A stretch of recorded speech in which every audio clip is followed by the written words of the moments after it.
Hello दोस्तों, स्वागत है आपका हमारे YouTube चैनल में। तो देखिए, आज एक नए टॉपिक की चर्चा करनी है और वो है मुगल वंश। ठीक है, तो देखिए, मुगल वंश के संस्थापक आपको पता है कौन थे? बाबर थे। ठीक है, और बाबर का टाइम है जो है भारत में जब उन्होंने सत्ता प्राप्त की तो वो टाइम है 1526 से 1530 तक शासन किया। ठीक है, 30 में उसकी मृत्यु हो गई। तो उसके बाद जो है उनके पुत्र बड़े बेटे अगले जो है मुगल बादशाह बने, जिनका नाम था हुमायूं। हुमायूं का टाइम है 1530 से लेकर के 40 तक। लेकिन वो भी कन्नौज और बिलग्राम के युद्ध में पराजित होगा 40 में।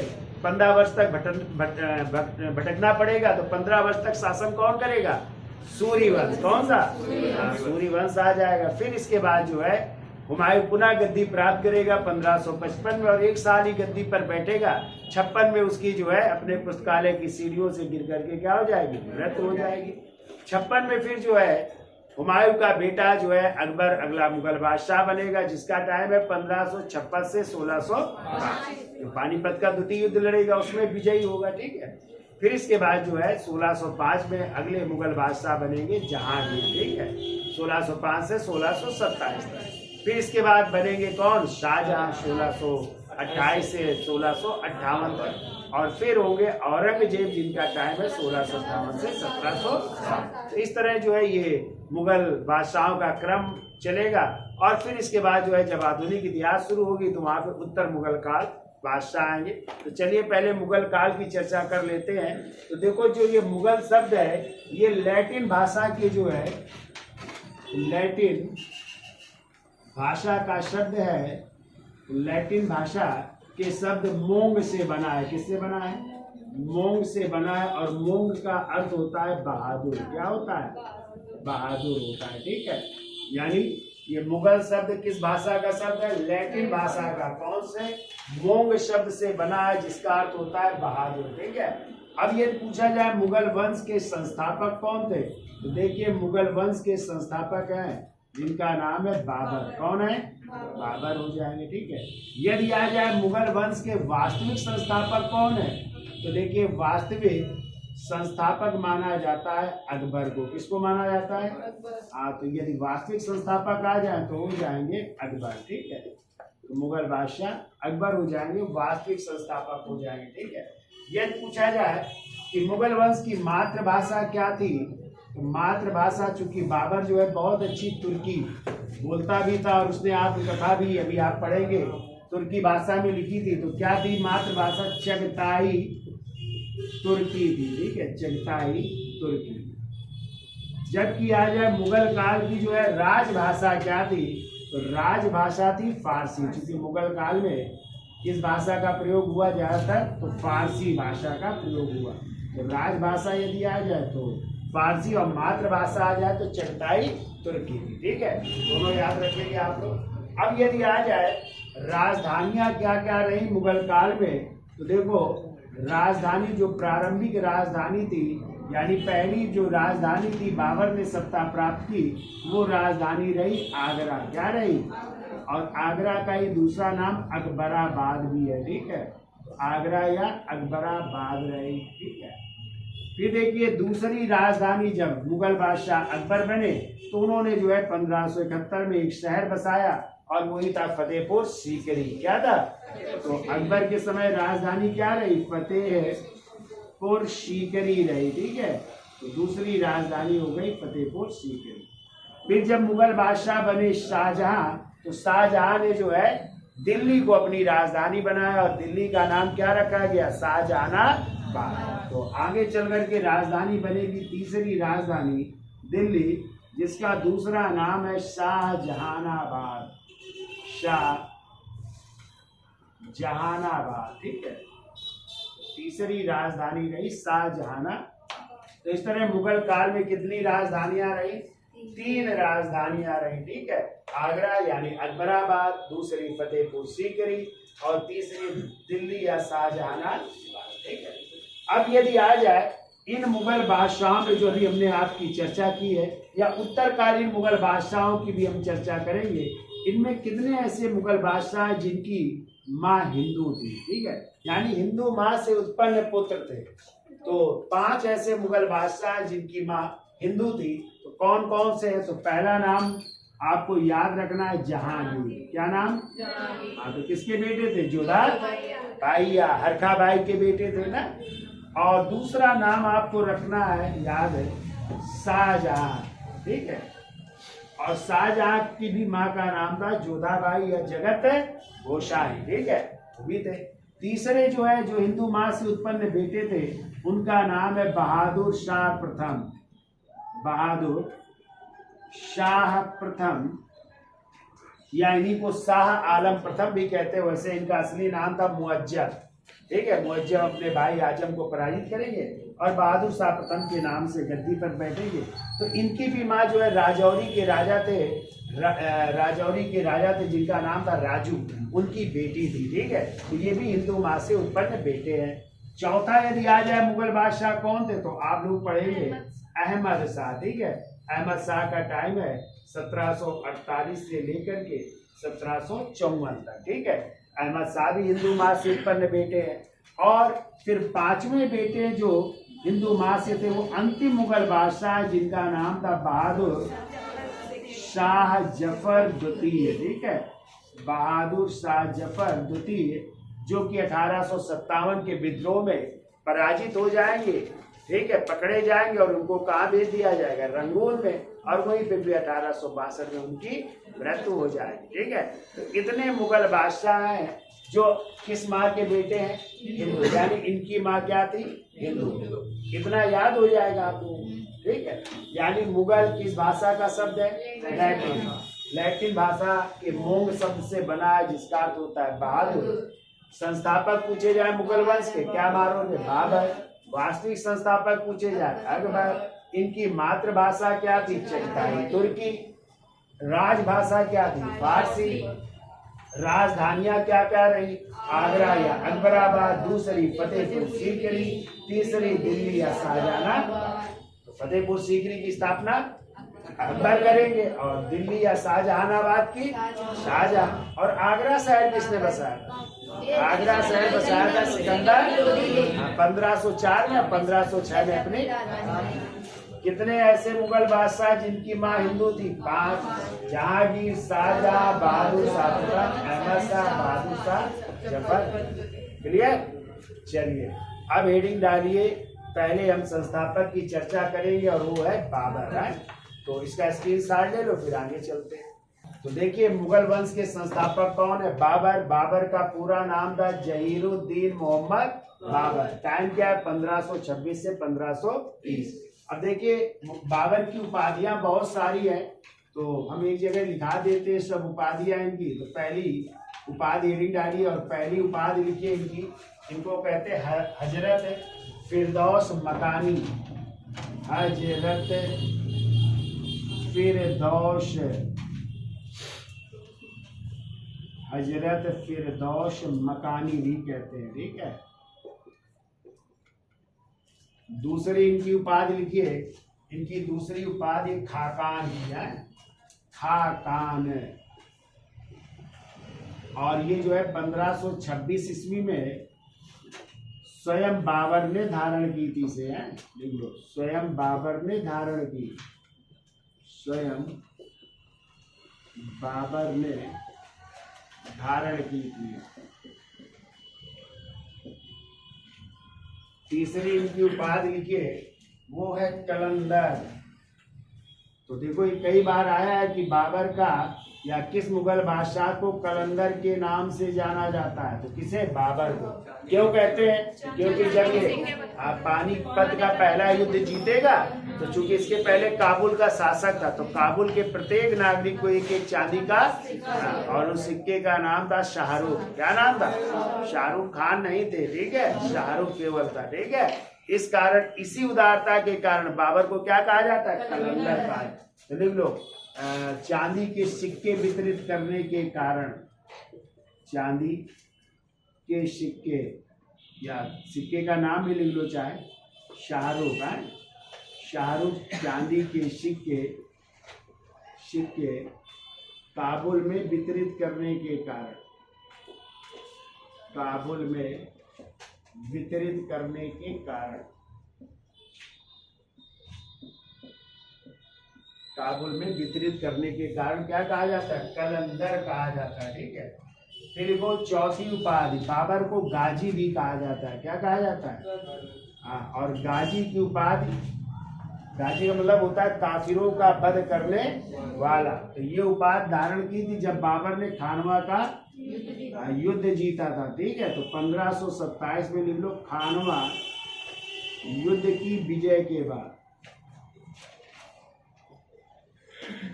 खानवा युद्ध की विजय के बाद उसने गाजी की उपाधि धारण की थी, ठीक है। फिर वो बादशाह या पादशाह, बादशाह या पादशाह की उपाधि धारण करता है, ठीक है।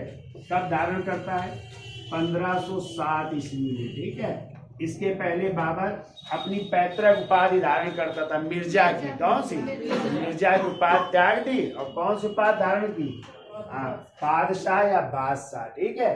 और छठवीं इसकी उपाधि लिखिए, इसको जीवनी लेखक का राजकुमार कहा जाता है, ठीक है। जीवनी, जीवनी लेखकों का राजकुमार, लेखकों का राजकुमार कहा जाता है, ठीक है। क्यों कहा जाता है, क्योंकि बाबर ने अपनी आत्मकथा लिखी थी ना, और उस आत्मकथा का नाम था तुझुके बाबरी, बाबर नामा या वाकियात बाबरी। लिखा देंगे आगे चल करके सब नाम है। तो नाम था तुझुके बाबरी, ये आत्मकथा थी बाबर की है। और ये किस भाषा में लिखी थी उन्होंने, तुर्की भाषा, तुर्की भाषा में भी हम चर्चा करेंगे। इसमें उसने 5 मुस्लिम राजाओं का और 2 हिंदू राजाओं का भी उल्लेख किया, ठीक है। तो डिटेल में चर्चा करेंगे। इतनी उपाधियां याद हो जाएंगी बाबर की, हजरत फिरदौस मकानी कहते हैं, खाकान कहते हैं, कलंदर कहते हैं, गाजी कहते हैं, बादशाह या पादशाह कहते हैं, और जीवनी लेखकों का राजकुमार। इसका एक उपनाम भी था, जो लोग इसे हजरत भी कहते हैं, ठीक है। उपनाम, इसीलिए उपाधि भी धारण की थी, तो उपनाम लिख लीजिए, इसका हजरत था, ठीक है। फिर तो इसकी चर्चा कर लेते हैं कि बाबर जो है अरबी भाषा का शब्द है। किस भाषा का, देखो बाबर अरबी भाषा का शब्द है, शब्द है जिसका अर्थ होता है बाघ। क्या होता है, अर्थ होता है बाघ, यानी टाइगर है। अरबी भाषा का शब्द है जिसका अर्थ है बाघ है।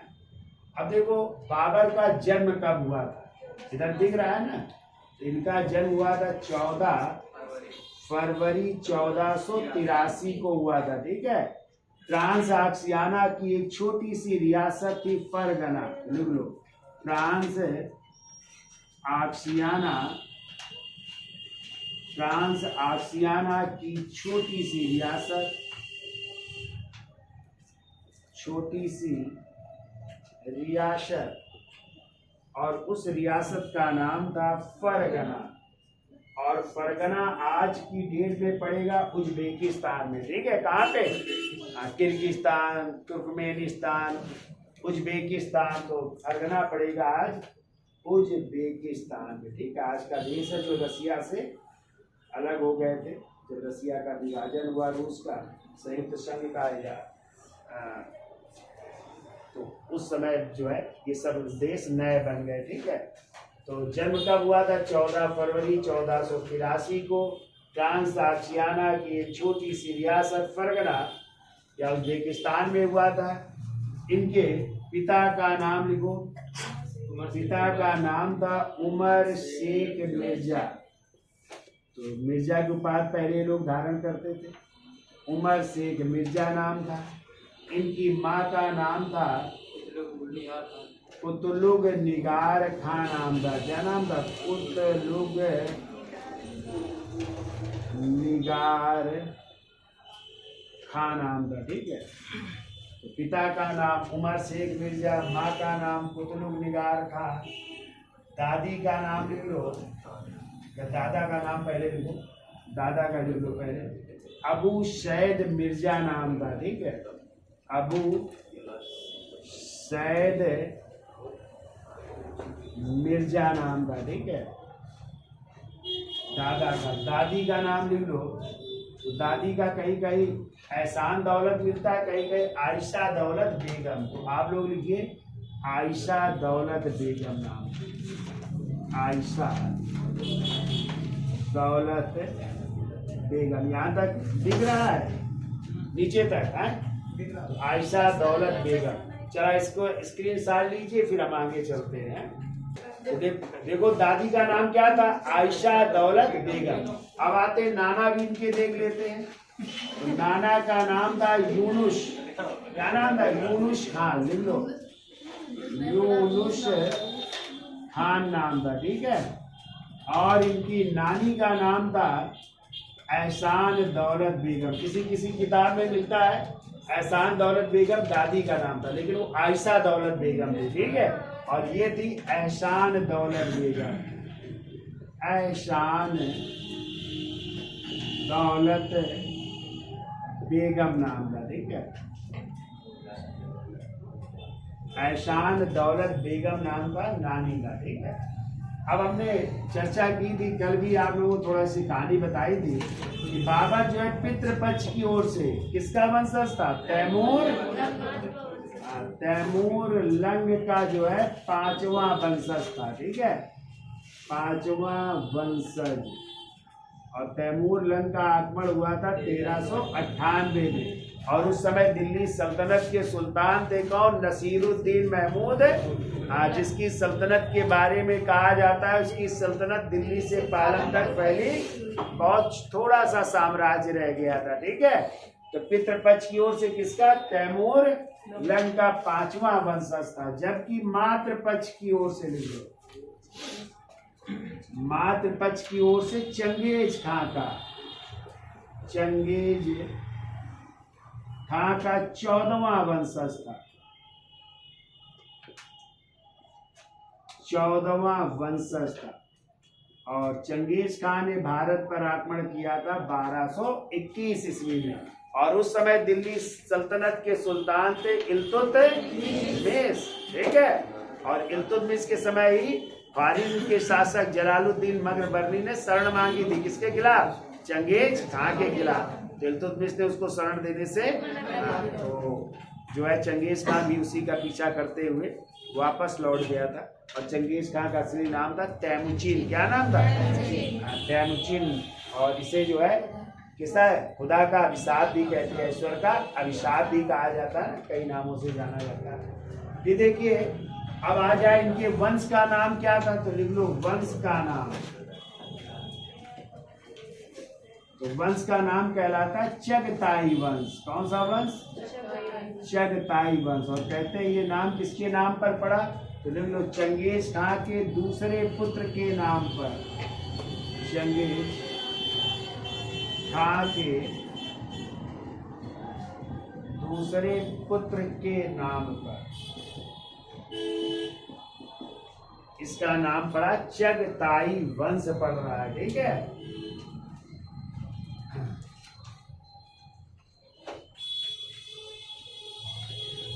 कहते हैं दोनों क्या थे, मंगोल थे।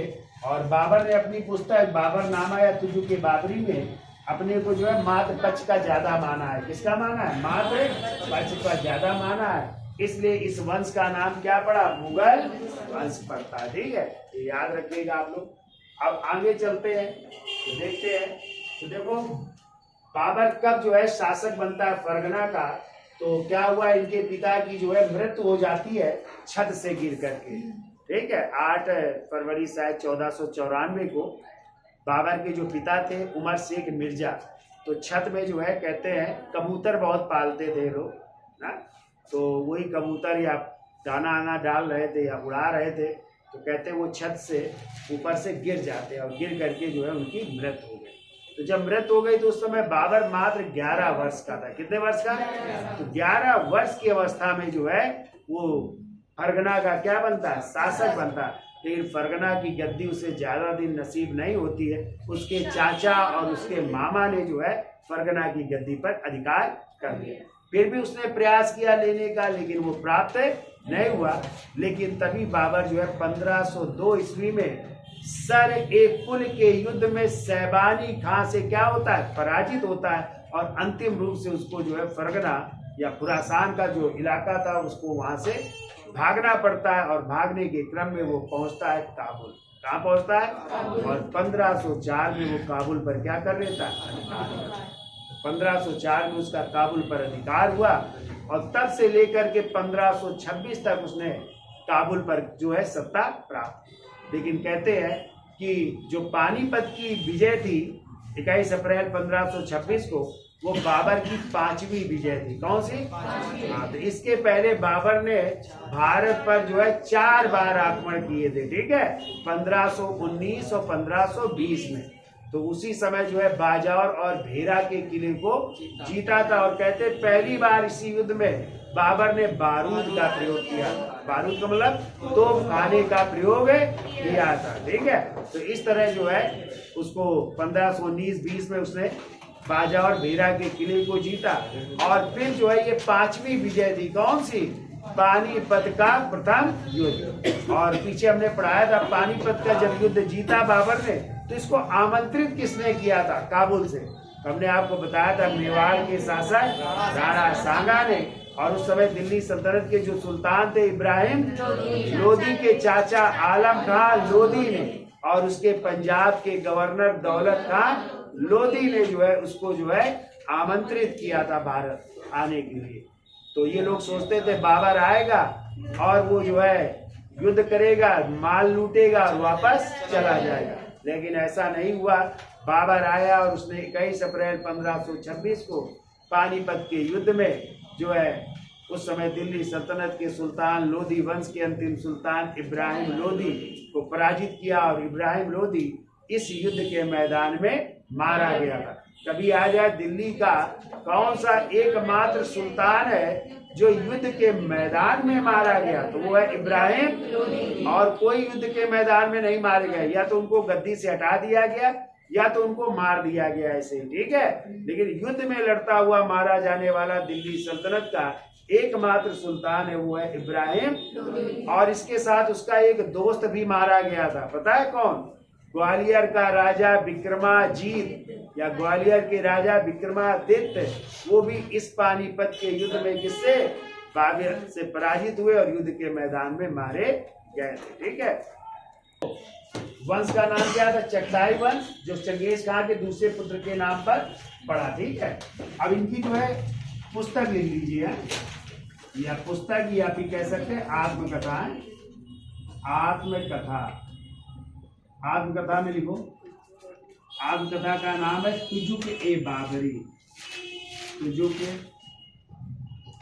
ए बाबरी, या इसी को कहते हैं वाकियात ए बाबरी। कई नाम है तो याद रखिएगा, वाकियात ए बाबरी, या इसी को कहते हैं बाबरनामा है।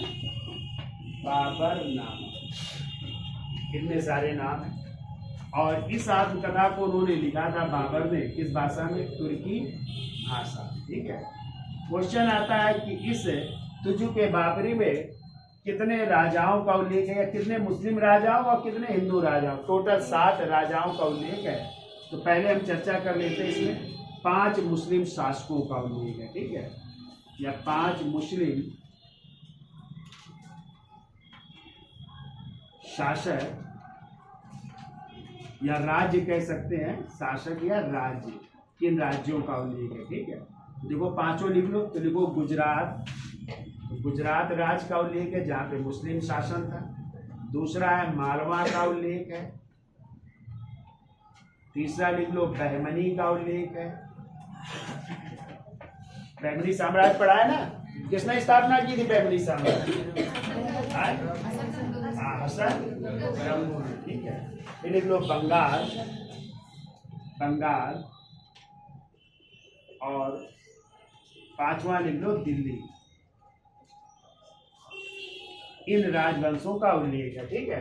तो उस समय जो है गुजरात की यदि बात की जाए तो गुजरात के शासक थे मुजफ्फर शाह द्वितीय, है, लिख लो मुजफ्फर शाह द्वितीय, ठीक है, ये शासक थे। मालवा की यदि बात की जाए तो मालवा में उस समय शासक थे महमूद शाह द्वितीय, ठीक है, तो महमूद शाह द्वितीय थे। यदि बैमनी की बात की जाए तो बैमनी में लिख लो, बैमनी छोड़ दीजिए, फिर लिख लो बैमनी के बाद दिल्ली में बात की जाए तो दिल्ली में थे इब्राहिम लोदी। कौन थे? इब्राहिम लोदी। और बंगाल की बात की जाए तो यहाँ पे शायद नुसरत शाह था, ठीक है, तो ये थे यार।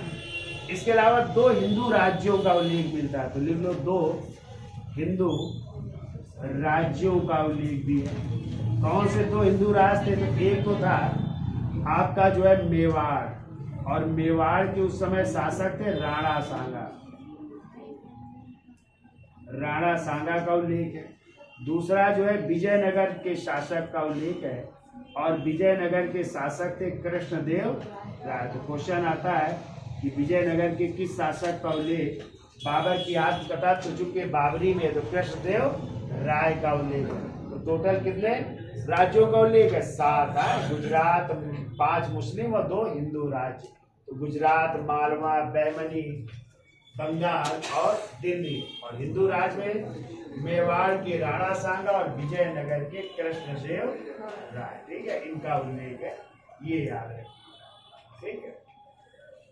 इतना नोट कर लीजिए, फिर आगे की चर्चा हम जो है नेक्स्ट वीडियो में करेंगे कि बाबर कब बादशाह बना, ठीक है, कब शासक बना, कौन से युद्ध में पराजित हुआ, फिर उसने भारत पर 5 बार जब आक्रमण किया तो कौन से पहले 4 थे, 5वां कौन सा था, पानीपत के बाद फिर कौन सा युद्ध हुआ, खानवा, फिर क्या पढ़ेंगे आप लोग, खानवा के बाद चंदेरी, चंदेरी के बाद आगरा, और फिर 26 दिसंबर 1530 को बाबर के इन युद्धों में उसने किस युद्ध पद्धतियों का प्रयोग किया, तोपों को सजाने के लिए किस विधि का प्रयोग किया, इनकी भी हम चर्चा करेंगे, ठीक है। तो आज के लिए इतना रखते हैं, धन्यवाद।